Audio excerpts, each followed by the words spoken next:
पूतना के अंदर कोई अच्छाई ना थी। इसका नाम था कि पूतना, जिसमें कोई पवित्रता ना हो उसी का नाम है पूतना। नाम भी अच्छा नहीं। तो किसी ने कहा शायद नाम अच्छा नहीं तो काम अच्छा करती हो। सुखदेव जी ने कहा काम भी अच्छा नहीं करती। काम क्या करती है? पूतना बाल लोक बाल घनी, ये बच्चों को मारती है, बच्चों को मारने का काम करती है। नाम भी अच्छा नहीं है, काम भी अच्छा नहीं है बंधुओं। किसी ने कहा कि नाम काम अच्छा नहीं तो शायद भगवान से प्रेम करती हो।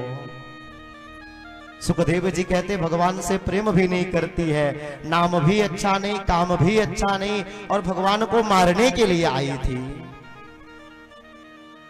तो कहा यदि मारने के लिए भगवान को आई थी तो शायद किसी अच्छे खानदान से हो। कहा खानदान भी अच्छा नहीं है, ये जो है बकासुर की बहन है, कंस की बहन है। तो कहा शायद भोजन अच्छा करती हो। कहा भोजन भी अच्छा नहीं करती, भोजन में मांसाहार करती है। कोई भी अच्छा ही नहीं है, ना नाम अच्छा, ना काम अच्छा, ना गुण अच्छा, ना जो है भगवान से प्रेम करना, ना खानदान अच्छा, ना भोजन अच्छा, ना ही किसी प्रकार की कोई अच्छाई नहीं। लेकिन भगवान कहते हैं कि भले सब कुछ बुराइयां हैं, लेकिन बड़े प्रेम से, बड़े अनुराग से, बड़े स्नेह से, बड़े दुलार से, जैसे माता यशोदा मुझे दूध पिलाती हैं, वैसे जो है पूतना ने भी मुझे दूध पिलाया। इसलिए पूतना मेरी माँ हो गई और मेरे माँ को कभी नरक नहीं जाना है। इसलिए इसे लेभे गति धातृचिताम तदोन्यम, इसे पूतना माँ को जो है माँ के समान दर्जा देते हुए यशोदा माँ का दर्जा दिया। इतने दयालु भगवान की शरण में कौन नहीं जाना चाहे। प्रेम से बोले भक्त वत्सल भगवान की, कृष्ण कन्हैया लाल की। इतने धीरे जय बोलोगे तो पूतना मरने वाली नहीं है, फिर तो घोरांग ही आ जाएगी। प्रेम से बोले भक्त वत्सल भगवान की। हाँ अब लगा मरने। इस प्रकार से भगवान ने पूतना का उद्धार किया। और पूतना के उद्धार के बाद भगवान जो है आज जब पूतना का उद्धार करते हैं तो मैया आज भगवान को बाल रक्षा कवच का पाठ करके गाय के पूंछ से पुनः झाड़ा लगाती है कि पूतना के शरीर में था, पूतना का दूध पी करके आया है, तो कहीं कोई इसको परेशानियां ना आ जाए, इसके जीवन में कोई बाधाएं ना आ जाए। तो भागवत में बहुत ही दिव्य बाल रक्षा कवच का मंत्र है, उस मंत्र से बच्चों को हमेशा झाड़ा लगाना चाहिए। गोमूत्र का पान कराया, गोमूत्र से नहलाया। गोमूत्र से नहलाने का भी, गाय के गोबर से भी नहाने का बड़ा फल है।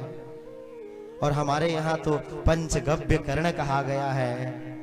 कितना भी बड़ा पाप हो, अस्थि के अंदर का भी पाप हो, तो पंचगव्य प्राशन से उसकी मुक्ति हो जाती है। यत्वगस्ति गतम पापम देहे तिष्ठति माम के प्रासनात् पंचगव्यस्य धात्वगनिर्वेंधनम।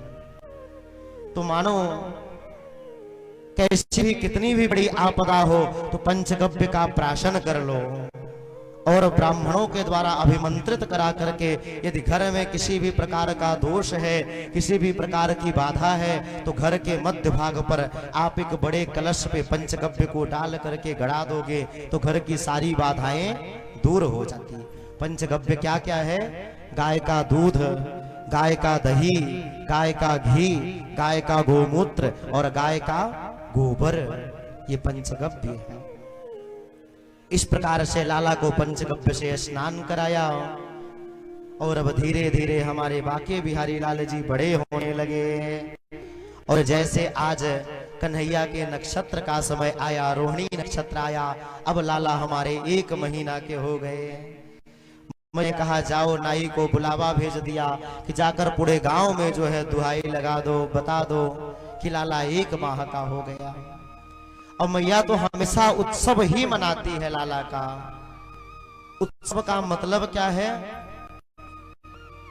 उत्सव, उत यानी बाके बिहारी लाल जी या ठाकुर या परमात्मा, और शब यानी उनका जो आनंद। तो मानो आज 1 माह के लाला हुए तो 1 माह का आज 1 नक्षत्र संपन्न हुआ, 1 नक्षत्र व्यतीत हुआ, आज उत्सव होने लगा। और धीरे धीरे अब ठाकुर जी हमारे बड़े हो गए।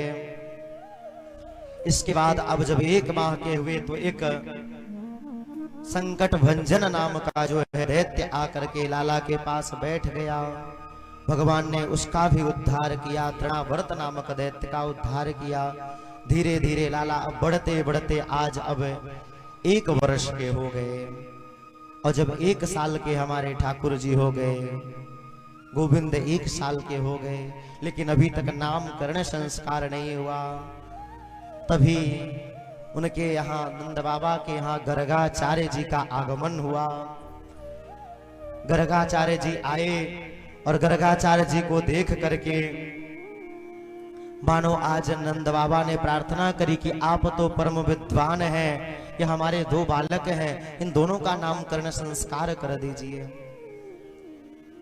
और जब नामकरण संस्कार करना चाहा तो रोहिणी मैया ने जो है कन्हैया को गोद में ले लिया और यशोदा मैया ने बलराम को गोद में ले लिया।